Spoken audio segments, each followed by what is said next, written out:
Hi, it's Imogen Lamport from Inside Out Style, and today I am going to just answer one question, and that was from Janet, who has asked, when answering style quizzes or determining a personal style, should one do that based on living in an ideal world and make adjustments for our real world? In other words, if physical, time and budget restraints were not an issue, should we select our preferred style and go from there? For the reasons I've mentioned, I've had to make some changes to my personal style, which could almost put me into another style category. I understand that we are not just one, but a combination of several styles. However, I know what remains at my core. So this is an interesting question because this is where there is an element where if it was my fantasy life and I had no restrictions, what would I be versus what is the reality? And I think we need to take both these things into consideration when we are considering, kind of answering those questions. Now, at our core, it's really important to know that I think in some ways answering if I'm just allowed to be me, exactly as I want to be, not influenced by anybody else, my location, my environment, my peer group, my dress code I have to wear at work, all those sorts of things. It's worthwhile kind of going, well, what is it? Who are you? Because that's really important. So getting that core style, personality dressing style is really important to know. But then we may need to adapt it based on things like environment. So for example, if you have at your core a more elegant, chic style, but you have a retired life, you live in a casual location, maybe coastal, where that traditional kind of elegant, chic clothing is just not practical, then you might want to think about, well, how do I add those elements of elegant, chic in that are going to make me happy while still fitting into my environment? And it could be just looking at quality, saying, I'm going to go for silk over cotton, but I'm happy to hand wash. Or it could be that I really like well-made garments. The quality is really important. So even if I'm buying a t-shirt, it's not a really cheap quality t-shirt, it's a higher quality t-shirt. You could be looking at things like that. It could just be looking at the construction and looking for some interesting, well-constructed, maybe a little bit of detail constructed into it rather than it being completely plain. So there's all sorts of things you could look at there. Or imagine if you have, say, a more classic personality where you're more naturally responsible and mature and organized and efficient and all those sorts of things. But the last thing you need to wear in your lifestyle, maybe you're a mum and you've got young children, is a corporate suit. Just doesn't fit your lifestyle. But knowing that you prefer more solids over patterns, that you prefer more structured finish, maybe that you prefer more neutrals over busy bright patterns or flowing fabrics, these sorts of things that come from the classic will then still influence your practical everyday style. So it'll mean that you won't want fussy, you won't want flappy, you won't want the latest fashion. All those things come into it.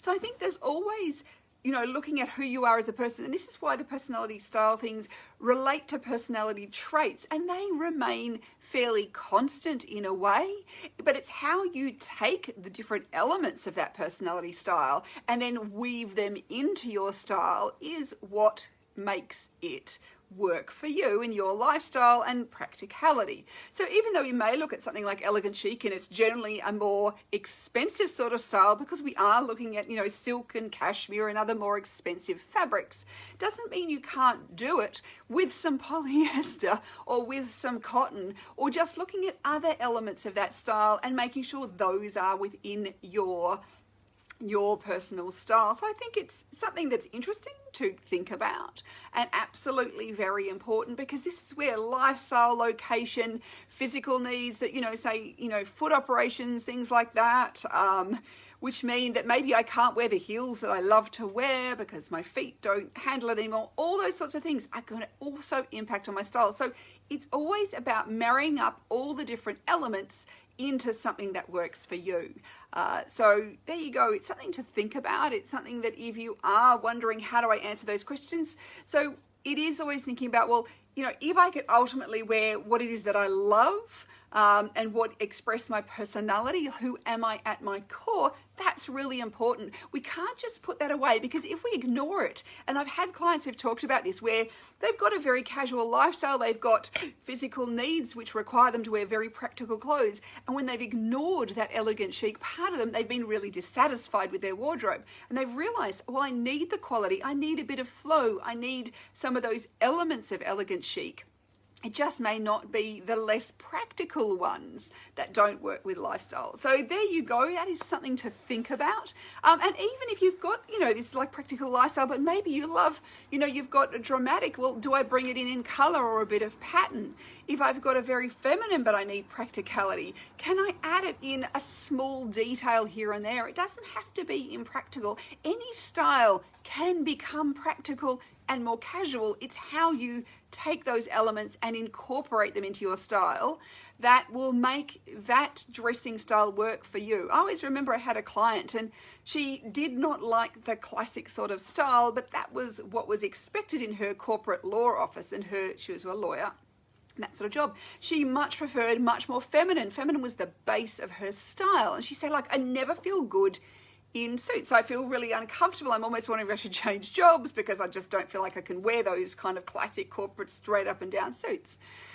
And so what we did is we just went and looked for suits that had more femininity. So we found things with a little kind of peplum flip at the back of the jacket, and even the skirt might have been straight, then it had a little flippy hem. We looked for blouses over collared shirts, so something a little bit softer in that way. And even one of them, the pocket lapel, like the pocket jacket flap, had a little bow. It kind of just was a discreet bow that was made, in it, rather than it just being a flap. And suddenly it was like, this whole suit feels feminine enough, but it's still totally appropriate for that work situation for her. So this is where it's, how do I marry that need for whatever it is that is more my core style with whatever is the dress code that I am required to wear? Whether it's, corporate dress code, whether it's practical mum, whether it's casual retired lifestyle, whatever it might be, it's how do I marry those things together? So absolutely you need to answer these questions with who are you at your core, but then look at how do you adapt it for your lifestyle. So I hope that helps, and maybe others of you too have had these sort of questions of how do I do this? And I think it's always looking at then understanding the deep elements of each of these personality dressing styles, like what is in them, and then taking the parts that work for you and leaving the rest. The whole point of personality dressing styles is that it's very layered. They're quite complex. There's a lot to it. It's about everything from the top of the head to the soles of your feet. It's grooming. It's, fabric choices. It's different sorts of patterns. It's construction, you name it, it's how you put it together. All those things come into it. And then it's what you take from each of them that then goes into making up your style. And there is no right or wrong. So of course, really important to think about how you want to do it, because there's no one way. And if somebody tells you this is how you have to do it, please run away and make up your own way. Start to figure out what it is you love, and then leave the bits that just don't appeal to you. And of course, if you're interested in learning more about your personality style, you can do my free personal style quiz, which is on the blog at insideoutstyleblog.com. And of course, we've got a much more deep, in-depth dive into personality style and all of the 7 personality dressing styles in my 7 Steps to Style program as well. So please do keep sending me your questions. Have a lovely day, and thank you so much for watching. Bye for now.